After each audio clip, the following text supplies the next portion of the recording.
sobre los proyectos de investigación. Esta semana tratamos los aspectos éticos y la administración de la investigación.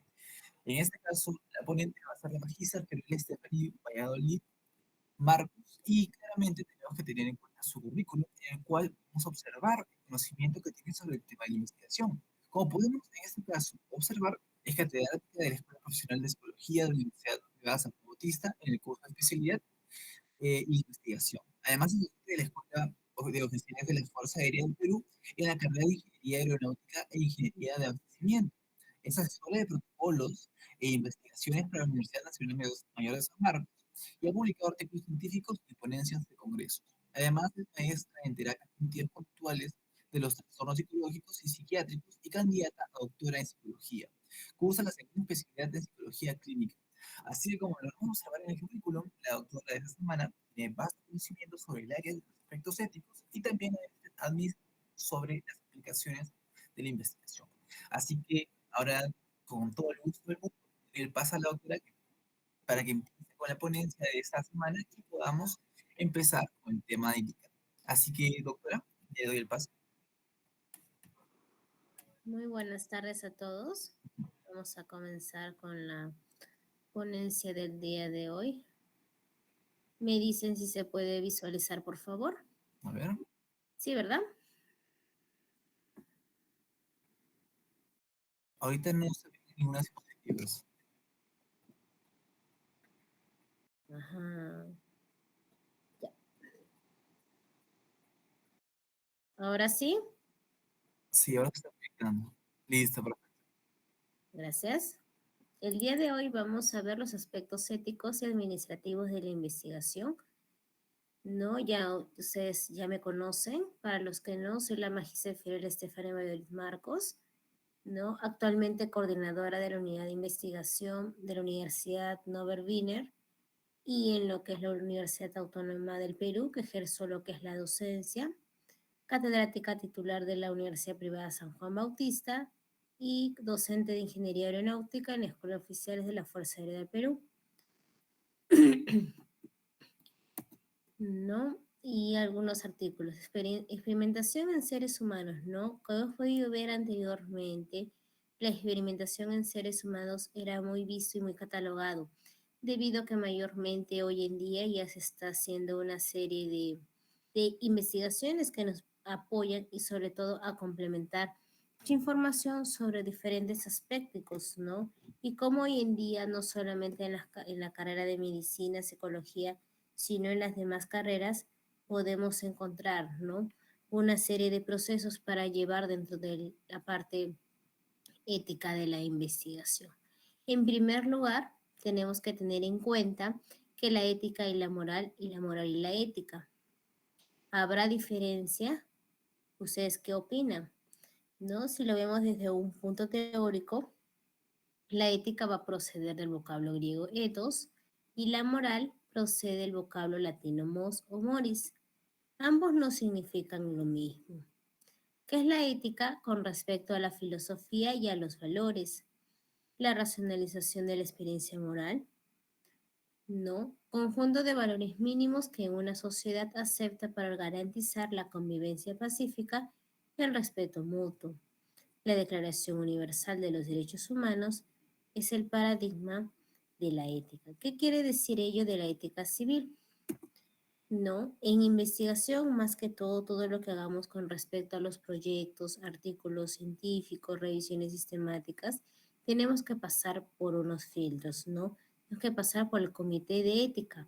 Cada institución, cada universidad pasa por ello. ¿Para qué? Para que evalúen si cumple con todos los requerimientos, si cumple con las referencias, con las citas, el formato adecuado, si es válido el proyecto, si es factible, si es interesante, si es relevante, si es ético.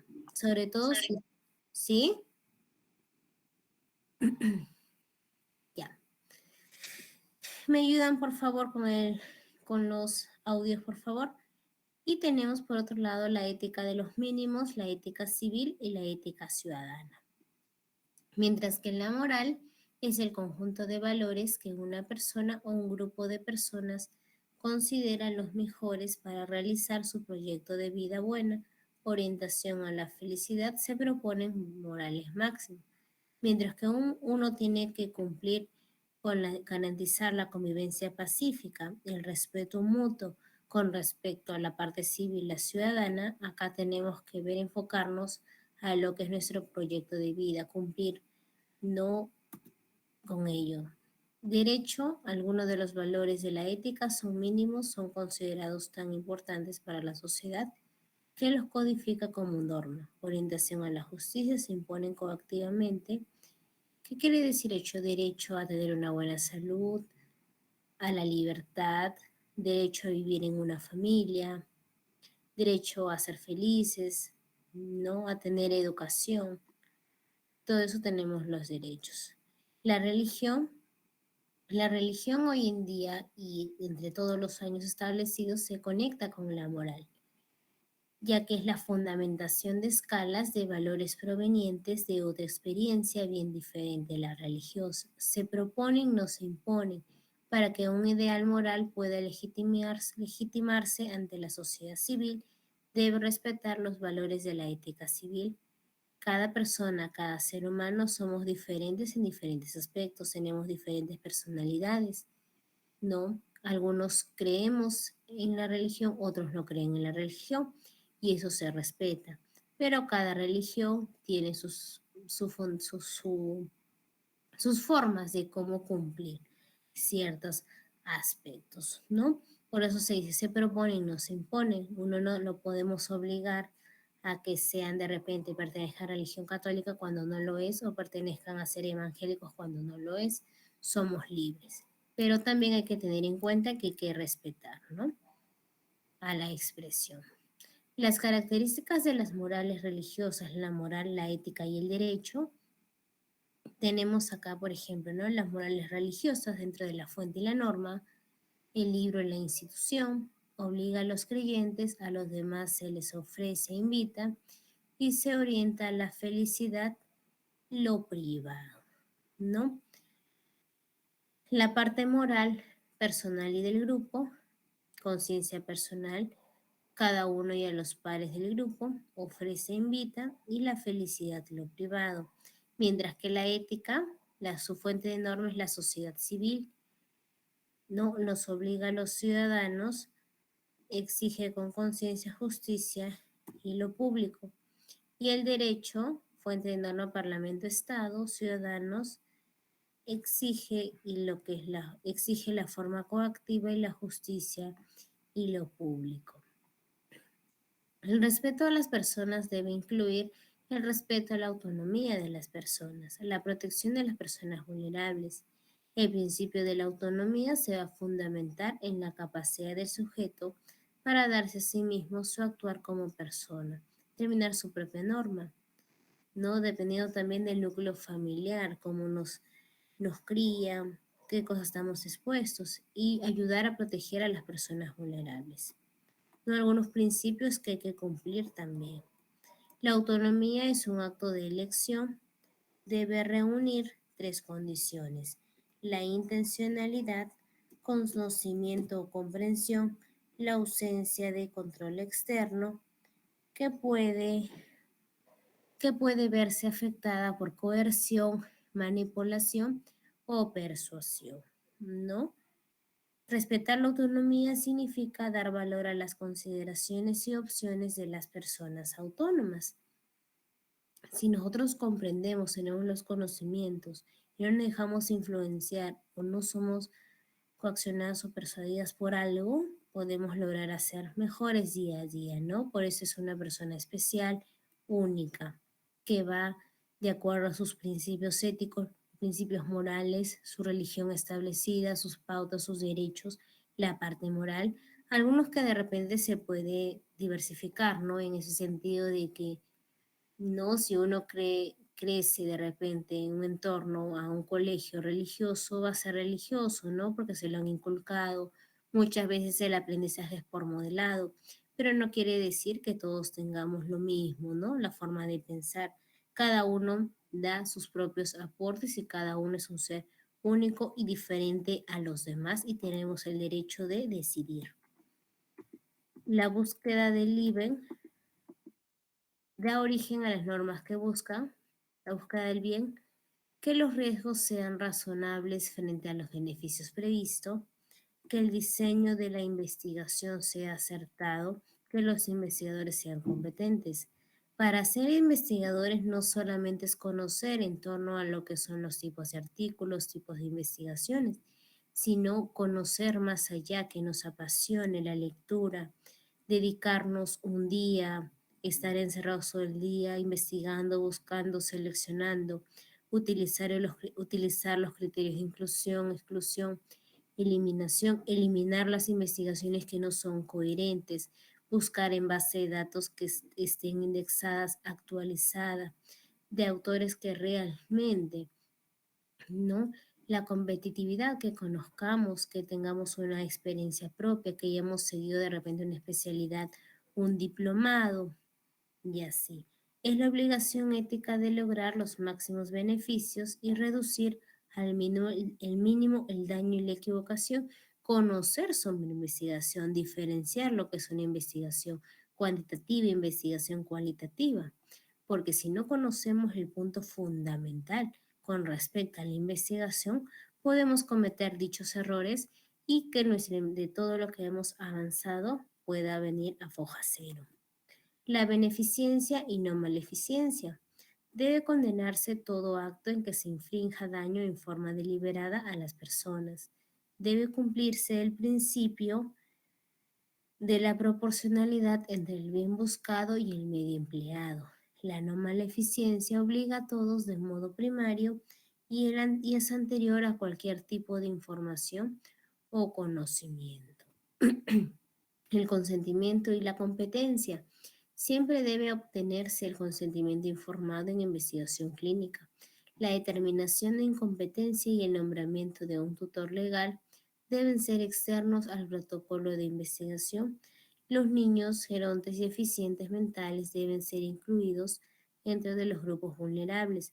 El consentimiento informado para hacer una investigación, generalmente en el ámbito clínico, en otros aspectos que involucran menores de edad y que necesiten el consentimiento de los padres, se tiene que elaborar, ¿no? Ir modulando, mejorando, ¿no? Darles a entender en qué consiste la investigación, qué es lo que va, que tienen que estar seguros de que la información solamente se va a utilizar en el proyecto, más no en otras cosas.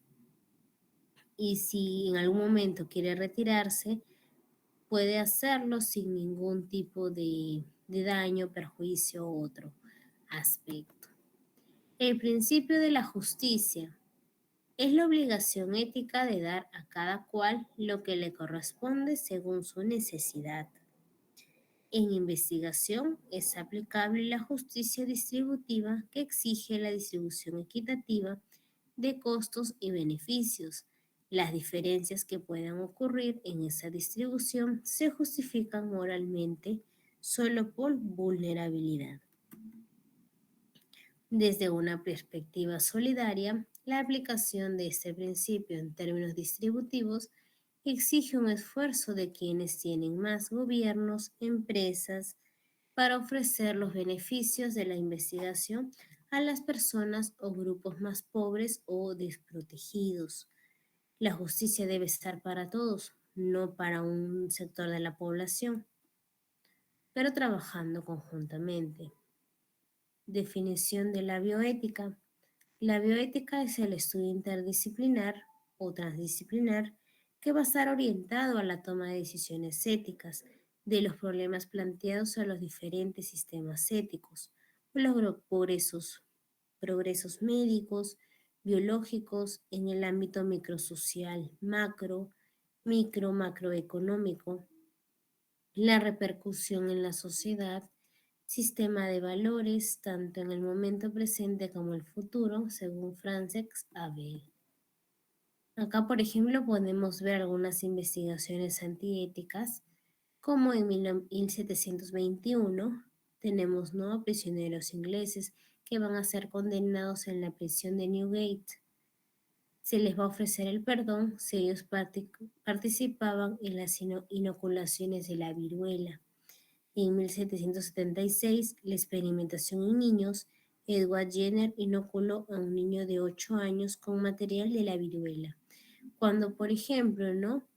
Vamos a hacer mm, acerca como las vacunas, ¿no? Hay que primero corroborar, primero en animales, luego en humanos, para ver si el porcentaje es válido o es bueno para no ser afectados. Pero muchas veces no. Originalmente es el placebo y la vacuna como tal, pero muchas veces por de repente por obtener una ganancia, transgredimos dichas normas y podemos ocasionar la muerte o diferentes cosas que van antiético. En 1803, Thomas Percival, un médico inglés, escribe uno de los más tempranos códigos que incluyen directivas con respecto a la ética de la investigación. En 1847, el primer código de ética de la Asociación Médica Americana en los Estados Unidos, basado en el Código de Ética Médica de Percival, Alemania prusiana hacia finales del siglo XIX, el caso Neisser, fundamentado en una investigación para poder descubrir un método de prevención de la sífilis. Albert Neisser reclutó personas no portadoras de la sífilis, en su mayoría trabajadoras del comercio sexual. En ellos inyectó células de suero de pacientes con sífilis, ¿no? No tuvo el consentimiento informado, no les informó acerca del proyecto, no hizo un adecuado proceso en ese aspecto. Y si no cumples con lo principal, que es la parte ética, puedes perder hasta tu cédula profesional. La experimentación humana sin fundamento, experimentos en prisioneros, minorías como por ejemplo los gitanos, los homosexuales, débiles mentales o indefensos o torturas insensatas, todo ello, juicio a los médicos, tribunal de jueces aliados, 23 médicos condenados, crímenes de guerra contra la humanidad, solo los alemanes, japoneses en Manchuria, código de unidad, Ishishiro desde 1936 hasta 1946, y prisioneros chinos, marutas, madera para quemar, ¿no? Todo eso se puede. En Nuremberg, 17 médicos fueron condenados por cometer excesos durante experimentos con miles de seres humanos. Como les vuelvo a repetir, para hacer una investigación, un proyecto, una experimentación, se tiene que cumplir con todos los requerimientos establecidos. Los errores éticos. La experimentación en países de desarrollo en 1997, en 1998, la experimentación con placebo en la AZT en África en el 2001, la propuesta de estudio con Sufraxin contra el placebo en Perú, Bolivia, México y Ecuador. Luego tenemos el caso de Guatemala, donde fue el reclutamiento de diversos prisioneros en instituciones militares, pacientes psiquiátricos entre 1946 y 1948. Utilizaron a mujeres infectadas quienes practicaban el comercio sexual en las prisiones como fuente de contagio, ¿no? Son los horrores que no hay que hacer, que no se debió hacer. Tenemos diferentes códigos. Vamos a ver el código de Nuremberg en 1947, la Declaración Universal de los Derechos Humanos en 1948, la Declaración de Helsinki, la Asociación Médica Mundial tiene desde 1964, 75, 83, 89, 96, 2000, 2002 y 2008. El informe de Belmont en 1979. Por otro lado, vamos a ver las pautas éticas internacionales para la investigación biomédica en seres humanos, 1982, 2002. Consejo de las Organizaciones Internacionales de las Ciencias Médicas, SIOMS, y la Organización Mundial de la Salud. y las guías operacionales para comités de ética que evalúan investigación biomédica OMS Ginebra y la Declaración Universal sobre la Bioética y Derechos Humanos 2005 con la UNESCO.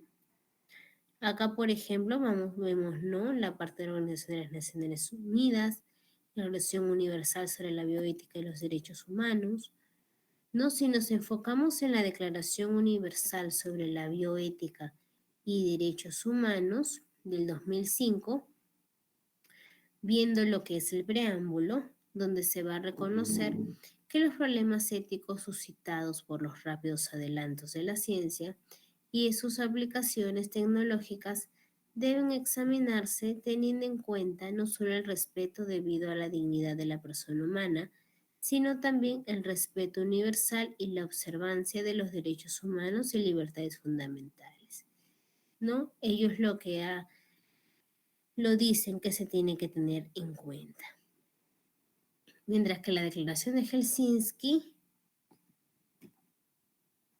el diseño científico, experiencias previas en animales, principio de la proporcionalidad entre riesgos predecibles, respeta los derechos del sujeto humano, prevaleciendo su interés por sobre la ciencia y la sociedad, y consentimiento informado, respeto por la libertad del individuo.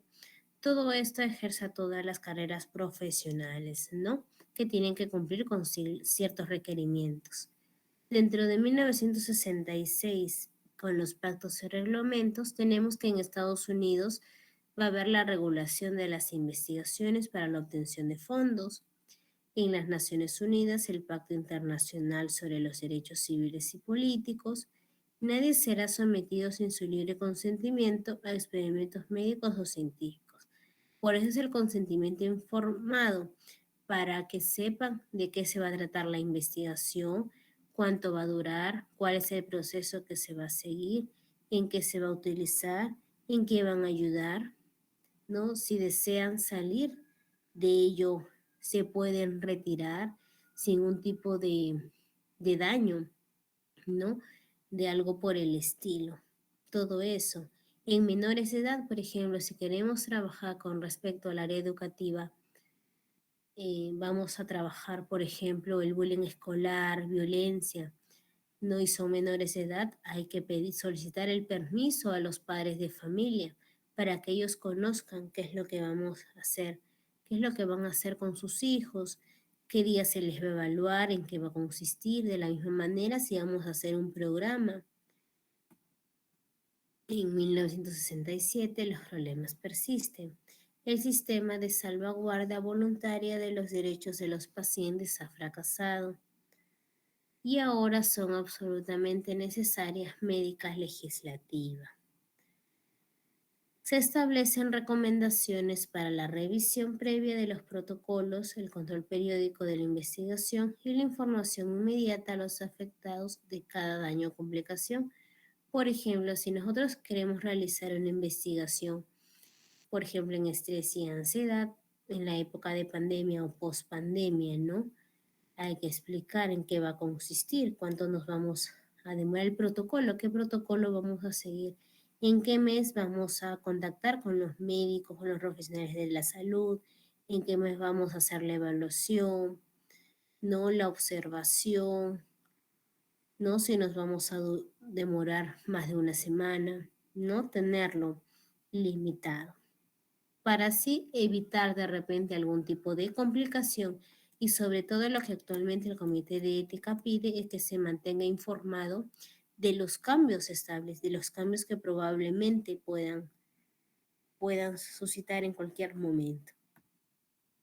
En 1974 tenemos luego de Tujeje, el Congreso de Estados Unidos crea la National Commission for the Protection of Human Subjects of Medical and Behavioral Research. Se define un Ethical Advisory Board que da bases para la publicación de Belmont Report en 1978.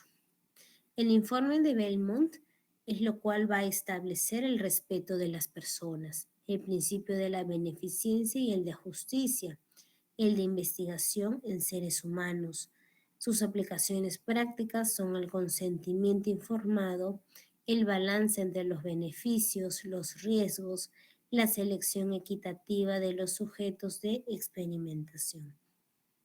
En los 80, la CIOMS, la OPS y la OMS nos refieren las pautas internacionales para la investigación biomédica en seres humanos.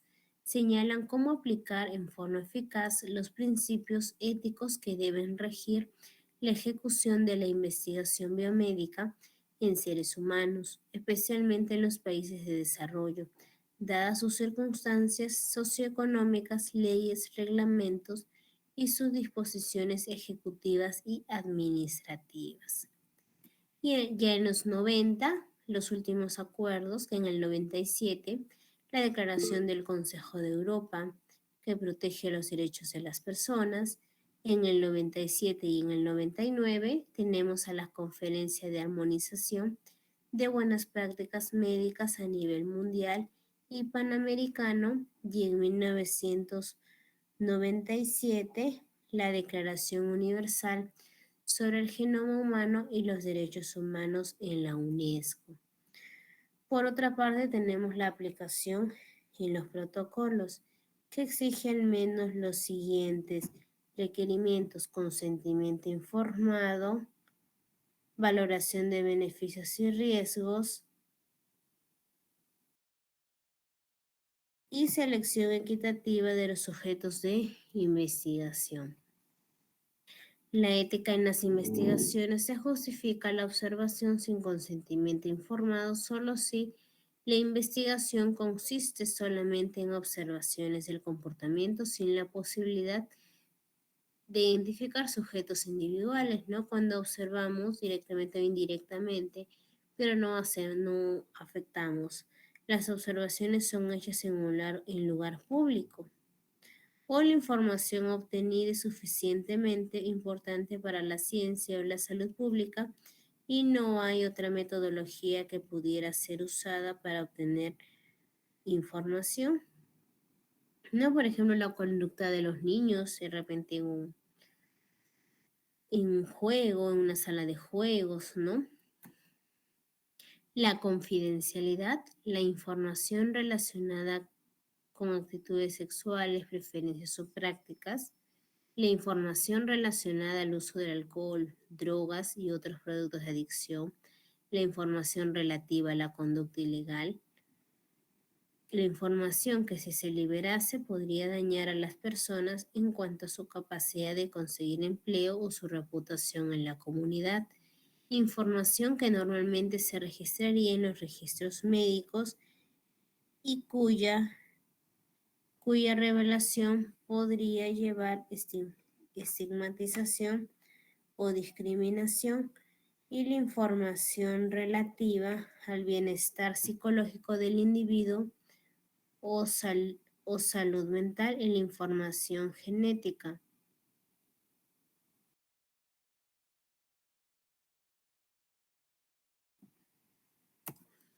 Nunca más investigación en seres humanos sin ética y que hagan daño.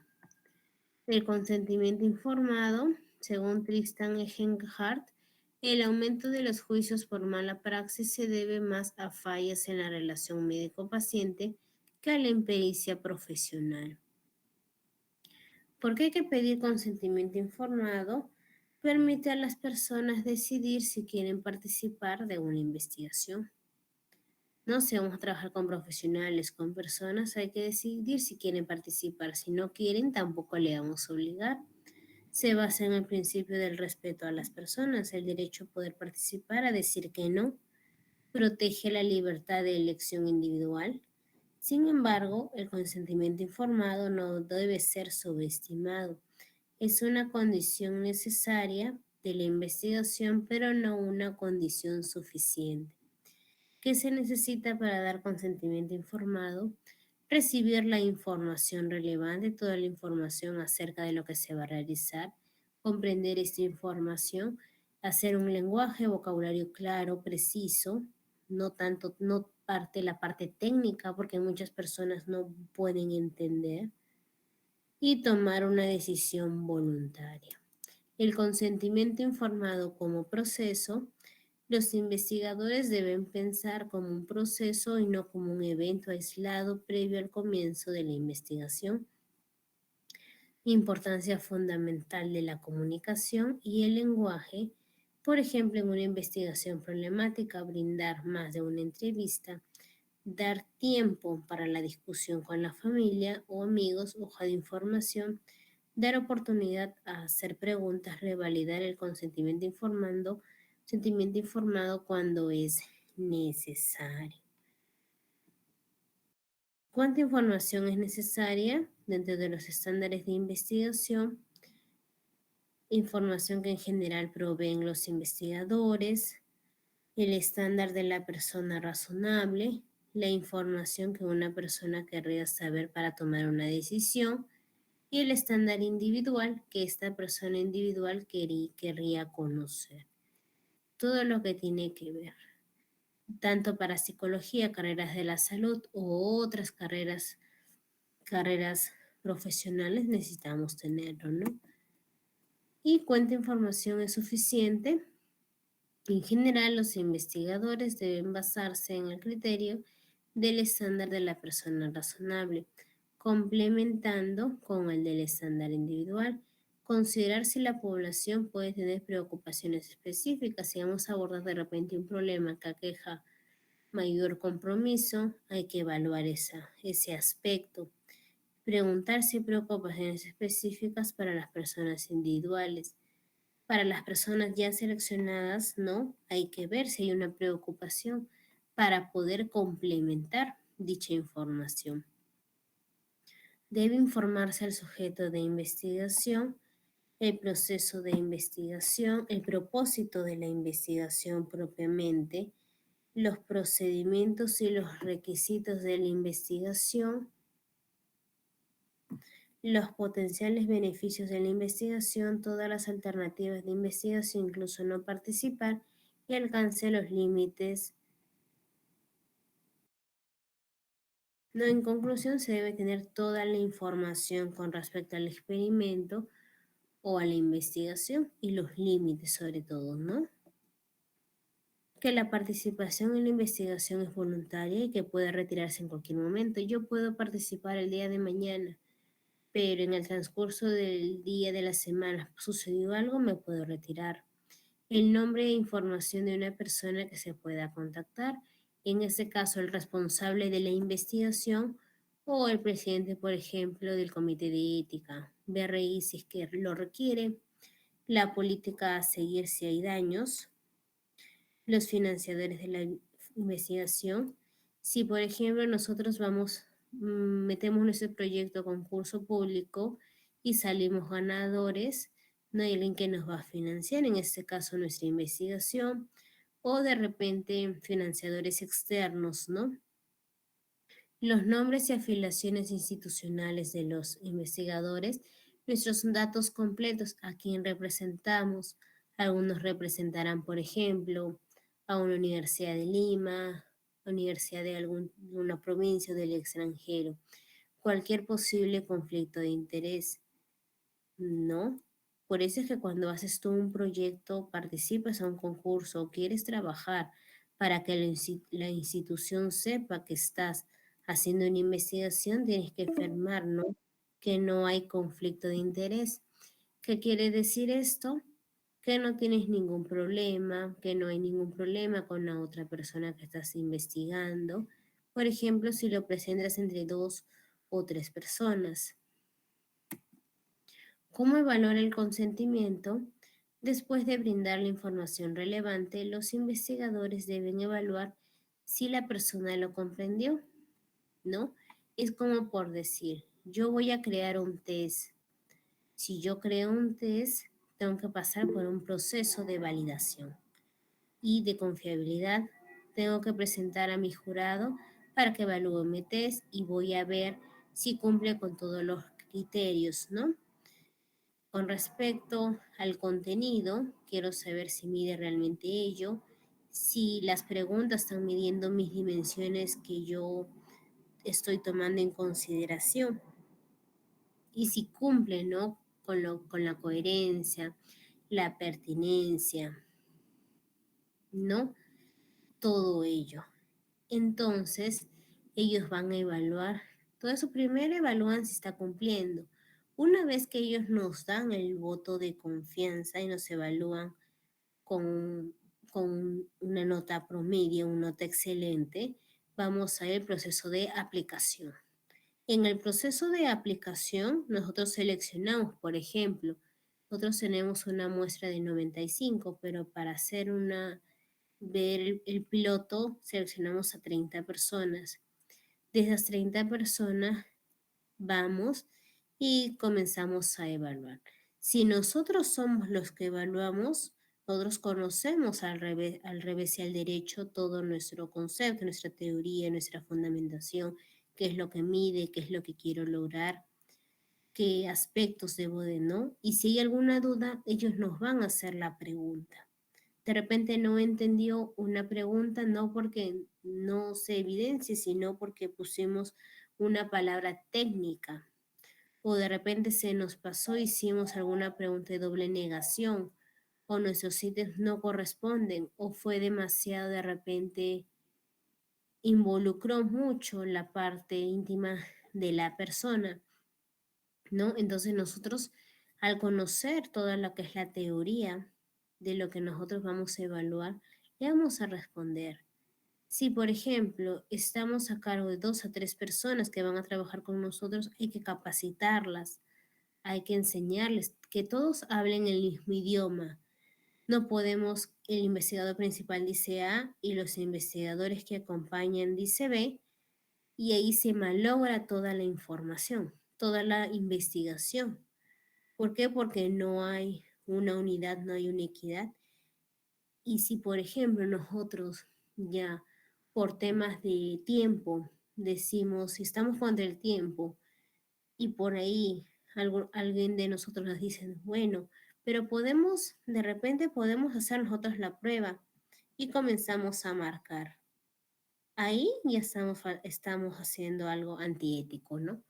Porque estamos infringiendo el reglamento, ¿no? Y ya no estamos haciendo investigación, sino estamos haciendo todo menos, ¿no?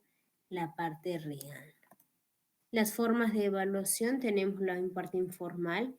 Los investigadores pueden pedir los sujetos de investigación que comenten la información que han recibido. Y formal, hacer test post-test, consentimiento informado y monitoreo independiente. Por ejemplo, en una charla se emprende antes de la ponencia y después de la ponencia para saber si están atentos y han comprendido. La voluntariedad de la decisión implica tomar una decisión sin coerción, sin influencias indebidas. Económica y no económica, no tiene acceso a otros tratamientos y padece una enfermedad aguda grave. Los desafíos del consentimiento informado, falta de familiaridad con la investigación biomédica, que se refiere a ello que probablemente se puede afectar. Y acceso limitado a los servicios de salud, obstáculos relacionados con el contexto socioeconómico. Ya.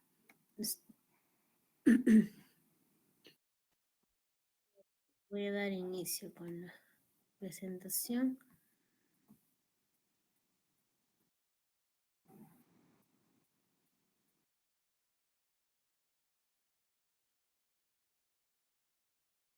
Entonces, continuando con lo que es la ponencia, tenemos las excepciones donde no se usará el consentimiento informado sobre el riesgo de la comunidad, salud pública, ejemplo el COVID, consentimiento diferido, emergencia, vida en peligro, y la imposibilidad de consentir por sí mismo o por terceros, estado de coma. Acá hay una excepción, cuando la vida está en peligro, por ejemplo. Riesgo de la comunidad, salud pública, cuando aún no está aprobada una vacuna por completo y la población es vacunada, recién se están teniendo resultados de las vacunas. El consentimiento diferido de emergencia En caso de desastres en donde se necesita intervenir a los pacientes y la emergencia requiera de un tratamiento, aún por probar, se priorizará la posibilidad de muerte y por lo tanto el consentimiento se difiere para salvar las vidas, ejemplo, epidemia de la ébola, antrax, etc. Luego tenemos como la imposibilidad de consentir por sí o por terceros, cuando apremia la necesidad de dar un tratamiento experimental para salvar la vida en caso de inconsciencia, se prioriza el tratamiento experimental como el caso del remdesivir en pacientes UCI en la primera ola. Y aspectos administrativos de la investigación. Importancia de lo administrativo. Se va a tratar de actividades que se ejecutan o se deben tener en cuenta en la fase del diseño de la investigación, a pesar de que dichas actividades no se encuentran en el ámbito académico. Su omisión puede causar problemas o dificultades en la investigación. Por otro lado, tenemos los recursos humanos. Se deben de elaborar una relación de las personas que participarán en la investigación, bien sea en calidad de asesor, tabulador, transcriptores, encuestadores, etc. Es importante clarificar su cargo o nivel profesional, así como sus funciones dentro de la investigación, quiénes van a participar, docentes, estudiantes, cuál es su especialidad de ellos, los encuestadores, los asesores, los estadísticos, los metodólogos, quizá. Los recursos materiales se requiere elaborar un listado de recursos materiales a utilizar en las diferentes fases de la investigación. Es importante los recursos materiales con los que se cuenta y los que se deben adquirir. No deben olvidarse dentro del material fungible asuntos como los gastos informáticos, la mensajería, los gastos de fotocopias, licencias del uso de software, etcétera. ¿No? La parte de la laptop, el SPSS, cuánto vamos a utilizar en las fotocopias, no solamente es la parte de sobres, lapiceros, entre otras cosas. Entre el material no fungible se encuentran cuadernos, memorias, USB, lápices, discos, grabadoras, papel, tinta, cámaras, audífonos, micrófonos, engrampadoras, marcadores, cinta, carpeta, resaltadores, agendas, póster, etc. No acá, por ejemplo, vamos a ver lo que es el presupuesto. Nos queda el rublo personal, por ejemplo, el valor de 100 soles, quizá. Servicios técnicos, se me ocurre 200, entre equipos 500, material fungible, que es licencia de programas, todo ello puede ser pues 200 soles. La bibliografía, el transporte y las publicaciones, ¿no? Algunos que vamos a publicar en revistas, no se tiene que hacer un derecho de pago, a no ser los que estén abiertos, ¿no? El formato de presupuesto.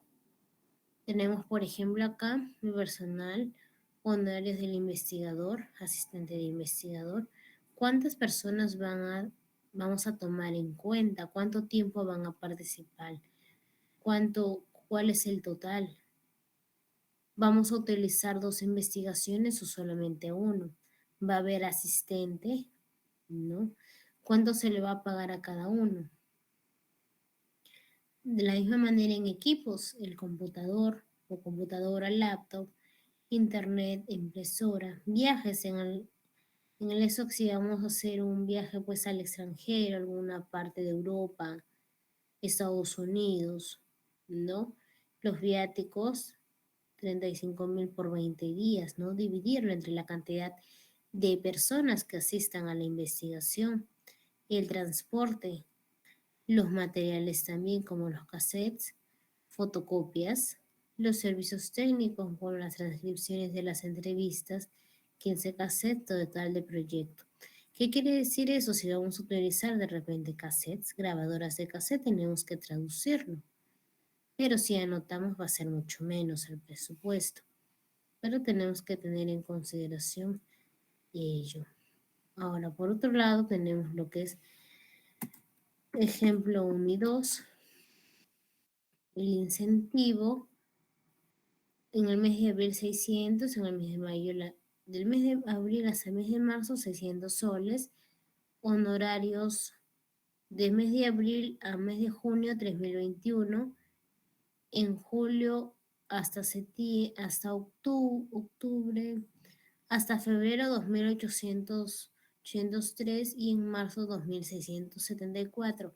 Esto puede cambiar dependiendo a cómo hemos quedado el contrato, ¿no? DTI 212.50. Dentro de los equipos tenemos la infraestructura. En este caso solamente vamos a hacer gasto de mayo y junio.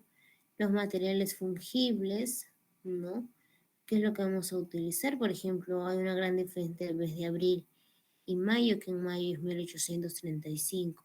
Los gastos generales que vamos a tener, gastos comunes como los pasajes y viáticos,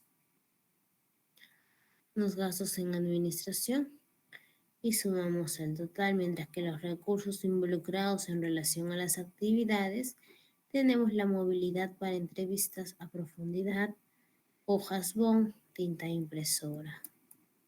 En el ejemplo 3, por ejemplo, el proyecto PPI, tenemos lo que es el aporte monetario, total por partida y porcentaje del total. Entre las partidas específicas, costeo por actividad, tenemos los materiales e insumos, consultorías, servicios tecnológicos, pasajes, viáticos, otros gastos elegibles, el CAFIDECON, solicitante, ¿no? Y las partidas generales por honorarios, equipos de bienes duraderos, gastos de gestión, porcentaje, entre otros aspectos, ¿no? Y acá, por ejemplo, tenemos otro tipo de ejemplo, como es el rubro o actividad.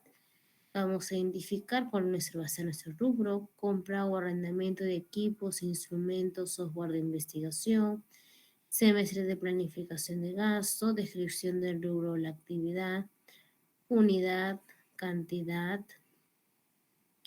la contratación de servicios técnicos y de apoyo, ¿no? Coordinaciones de talleres.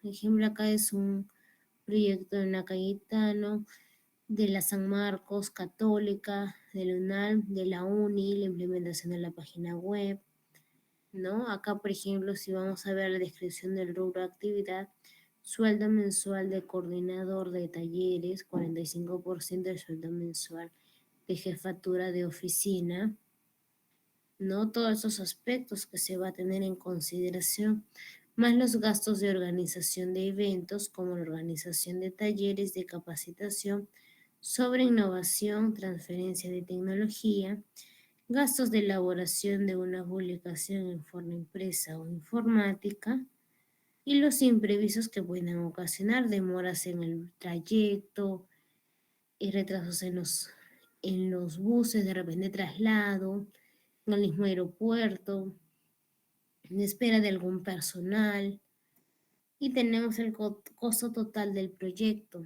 ¿no? ¿Cuánto va a ser lo que vamos a utilizar de forma general? ¿No? Tenemos también el fuente de financiamiento, la estructura de los aportes. No se entiende por aporte incremental aquellos gastos efectivos en que ocurren las intenciones, las instituciones y las empresas por la realización de proyectos. Acá, por ejemplo, vamos a ver el cronograma de actividades que tenemos que necesitar dentro de las actividades. ¿Qué actividades vamos a hacer? ¿En qué semana vamos a utilizar? Lo podemos hacer cronograma en meses también, dependiendo. Mientras que toda investigación debe tener un cronograma con las actividades y fechas del estudio para tener una idea general del proceso de elaboración, en términos de tiempo, días, meses y años. Cada parte de la investigación necesita su tiempo específico para todo evento. El cronograma puede elaborarse en un cuadro diseñado por el investigador, además de indicar los aspectos técnicos y científicos del tema y problema propuesto, el cual obedece a sus objetivos. Todo proyecto debe contemplar además los aspectos logísticos del mismo, es decir, cómo se va a lograr la realización del mismo, para lo cual en la parte administrativa del mismo se indica el manejo de los recursos del tiempo y del presupuesto para sus diversas actividades correspondientes.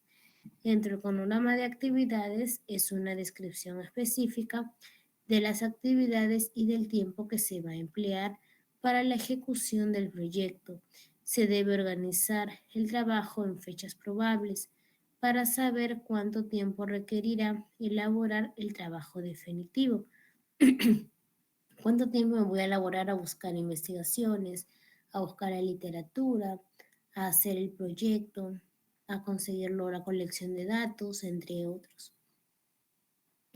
Para su presentación se van a utilizar generalmente diagramas, lo que permite visualizar mejor el tiempo de cada actividad y sobre todo en aquellos casos que hay varias actividades en un mismo tiempo. Tareas son actividades de un proyecto que se realizan en una secuencia determinada. Pueden clasificarse en tarea predecesora. Predecesora es una tarea que debe comenzar o terminar antes de que otra pueda comenzar. Tarea sucesora es una tarea que depende del comienzo o del fin de una tarea precedente. Y tareas de resumen son aquellas que se componen de subtareas y resume esas subtareas. El trabajo es el esfuerzo necesario para poder realizar una tarea. Existen dos tipos de trabajo: el trabajo de recursos individual en una tarea y el trabajo total en la tarea. La duración, tiempo en que se llevará a completar una tarea definiendo su lapso de tiempo. El hito es una tarea sin duración o días que se utiliza para identificar sucesos significativos en la programación, como la finalización de una fase importante. Mientras que el calendario de un proyecto designa la programación predeterminada de los puestos de trabajo para todos los recursos asignados al proyecto. Puede establecer el calendario del proyecto para indicar un periodo no laborable como los días festivos de la organización, establecer los calendarios base para poder indicar la información compartida entre los recursos y modificar los calendarios de recursos individuales para, para indicar los honorarios laborales, las vacaciones, los permisos y las bajas por enfermedad. Todo eso tenemos que hacer agendado para cualquier imprevisto, algún tipo de dificultad, algún problema, y no encontrar y no buscar pues una solución cuando algo no está bien establecido. La planificación o planeación es el instrumento que permite elegir las mejores opciones, la mejor forma de lograr objetivos y sobre todo ayudará a fijar correctamente el curso concreto de la investigación. Este incluye todas las actividades que se requieran para seleccionar el equipo de análisis, asignación del proyecto apropiado por cada miembro del equipo, estimación del tiempo que cada tarea requiere para su ejecución y la programación del proyecto para que las tareas concluyan oportunamente. Los elementos para elaborar su programa son las políticas, son las normas generales que le servirán para orientar la acción, por ejemplo, utilizar encuestadores profesionales en investigación de campo, procedimientos, secuencia cronológica de pasos para lograr un objetivo, por ejemplo, el procedimiento de que se siguió para elegir el tema de investigación. ¿Qué hice yo para elegir mi tema? ¿Qué cosa observé? Qué cosa pude ver? Los programas, secuencia cronológica de pasos para lograr un objetivo, donde la variable fundamental es el tiempo, por ejemplo, la programación de una empresa televisora. Y los presupuestos, la estimación cuantitativa de los pasos de un programa, por ejemplo, el presupuesto de ingresos y egresos de la nación, no cuánto voy a utilizar, cuánto voy a obtener. Y pasos para la elaboración, elaborar una planeación listar las actividades en columna, disponer el tiempo disponible para el proyecto e indicarlo, calcular el tiempo para cada actividad, indicar esos tiempos en forma de barreras horizontales, reordenar cronológicamente y ajustar tiempo o secuencia de actividades. Por ejemplo, acá tenemos la simbología, ¿no? Lo que es la tarea, la división, el progreso, el hito, el resumen, la tarea resumida, la división resumida, el hito resumido, el progreso resumido y el resumen del proyecto. Cada una identificada por un símbolo y un color. Por ejemplo, tenemos el ejemplo de la planeación. Como podemos ver, es el proyecto Gantt. La tarea viene a ser la parte azul, la tarea crítica la parte roja, el progreso la parte negra. Y así tenemos algún tipo de modelo. Y mientras las relaciones o vinculaciones entre actividades, existen 4 tipos de dependencia. Dependencia de fin a comienzo, en la que una tarea no puede comenzar hasta que finalice la otra. Dependencia de fin a fin, en la que una tarea no puede finalizar hasta que finalice la otra. Dependencia comienzo a comienzo, en la que una tarea no puede comenzar hasta que comience la otra. Y dependencia comienzo a fin, en la que una tarea no puede finalizar hasta que comience la otra. Tenemos el cronograma de tipo PEI. En este ejemplo se va a especificar el tiempo dedicado a trabajos en ciertas entidades en términos de porcentajes de tiempo. El gráfico representa el cronograma de plenarias, entre otros aspectos. El cronograma tradicional que podemos observar, como por ejemplo cómo se van a especificar en una serie de columnas las fechas y enseguida en varios renglones las actividades a realizarse dentro de un programa establecido en el Instituto de Especialización Judicial. Los cuadros en tonos grises indican la actividad que ha de realizarse en dicho día. Este es sin duda el tipo de cronograma más utilizado. Aquí vamos a poner los días, los principiantes, Windows, Word básico, avanzado, Internet, el Excel, PowerPoint, entre otros puntos, ¿no? Acá tenemos otro modelo de actividad donde vamos a colocar todas las actividades que vamos a realizar, desde diseñar, gestionar, ejecutar, hasta elaborar el reporte final del proyecto, indicando el mes en que lo vamos a culminar. Mientras que por otro lado tenemos el diagrama de Gantt, que van a ser útiles para el seguimiento del proyecto, relativamente pequeños, los cuales están integrados de actividades que se realizan con consecuencia ordenada también para planear actividades que se desarrollen en serie, siendo su principal ventaja es, que es sencillo y un excelente instrumento de comunicación con los usuarios finales, ¿no? Todo lo que es el tiempo estimado en semanas y R el tiempo real en semanas. Todas las actividades que se van a realizar empezando el marco teórico y lo que es la entrega final, ¿no? Que es la impresión y entrega. El gráfico de Gantt, el cronograma de actividades. Aquí se ajusta de acuerdo a la propuesta. Acá, por ejemplo, tenemos la duración en meses. Inicia el 25 de agosto del 2010 en este aspecto y se va seleccionando, marcando, señalizando qué es lo que vamos a considerar respectivamente. En el diagrama de PERT es una representación gráfica de las relaciones entre las tareas del proyecto que permite calcular los tiempos del proyecto de forma sencilla, del comienzo hasta el fin. El diagrama CPM, método de planificación de proyectos basado en el diagrama de flechas, enfocado a la optimización simultánea de los tiempos y de la distribución de los recursos entre las actividades que constituyen el proyecto.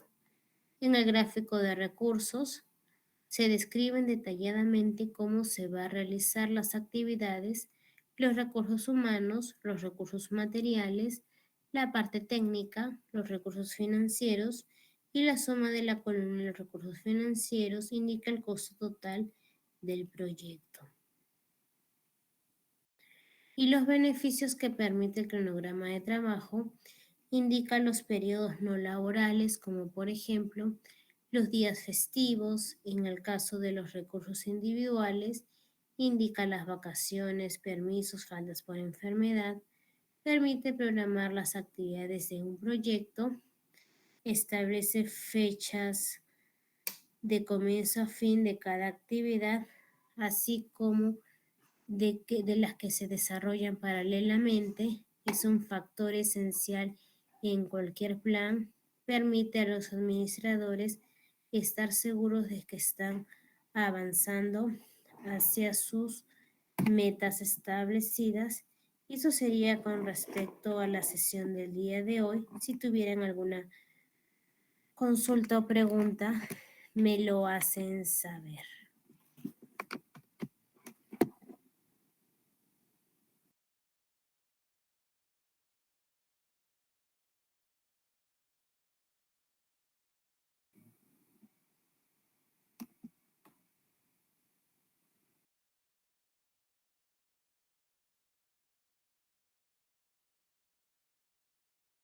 Creo que al parecer no están quedando dudas por parte del público. Creo que todo ha quedado claro en este caso. A ver si alguien tuviera una pregunta, levantar la mano, un comentario, de repente alguna duda, o todo queda claro. Ah, mandame un corazoncito. A ver. Ah, sí, todo ha quedado claro, parece, doctora. Muy claro. Así que, uf, todos los likes, todos los símbolos de apoyo de los participantes estamos observando. Así que, bueno, como no hay ninguna pregunta, queremos darle las gracias por darnos toda la información que nos ha proporcionado esta noche, por toda la información extensa que nos ha detallado y todos los puntos que de repente no teníamos previstos o no habíamos observado antes, que en esta ponencia han sido muy productivos para cada uno de nosotros. Así que, doctora, muchísimas gracias a usted por la ponencia de esta noche. Y no sé, un comentario final si quisiera darle a la sala en este caso. Claro, agradecerles que me hayan acompañado en esta ponencia, agradecerles a ustedes también y solamente no, si van a realizar algún tipo de investigación o algo, siempre vayan por el conducto regular, ¿no? Y líneanse a los lineamientos establecidos con protocolo. Y si hay entusiasmo, confianza, perseverancia y sobre todo la honestidad respectiva, y van a poder lograr bastantes cosas, ¿no? Claro, muy buen mensaje, doctora. Así que muchas gracias, doctora. Y ahora, por parte del público, darles el mensaje de que pasaremos por el chat justo ahora, el post-test, que saben que tienen que llenarlo en un plazo de 15 minutos que van a empezar desde las 6:30 en adelante y pueden ir llenando los datos ahora. Y luego de eso tienen que responder de las 5 preguntas de forma correcta 3, o sea, la mayoría, para poder tener el certificado de la ponencia de hoy que dio la doctora, la sesión 11 y 12.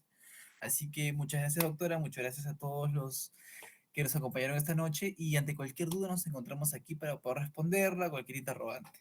Así que muchas gracias a todos. Gracias a ustedes, cuídense. Muchas gracias.